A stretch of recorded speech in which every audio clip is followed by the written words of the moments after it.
તો મમ્મીના હાથનું સૌથી વધારે શું ગમે? પનીર. વધારે તો રોટલી વધારે પસંદ છે. ભાજી પાવ. મમ્મીના હાથનું તો કઢી ને ખીચડી. મમ્મીના હાથનું સૌથી વધારે શું ભાવે? મને ગાજરનો હલવો.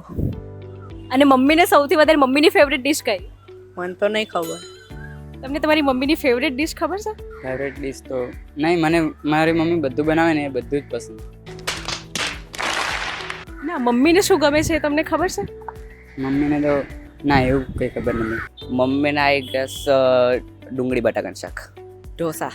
અને મમ્મીની ફેવરેટ ડિશ કઈ? મમ્મીની તો ફેવરિટ ડિશ તો બધી છે. મોસ્ટ ઓફ તો બધી જ છે. જે રેગ્યુલર મમ્મી કરે છે એ સિવાય મમ્મીમાં કયું એક હિડન ટેલેન્ટ છે કે મમ્મીને એ પણ આવડે છે? મારા મમ્મીને તો કઈ આઈડિયા નહીં. આઈ થિંક તમે એવું જાણેલું બી નહીં કોઈ દિવસ. હવે ચોક્કસ ટ્રાય કરજો કે મમ્મીને બીજું શું હા. ગમે છે.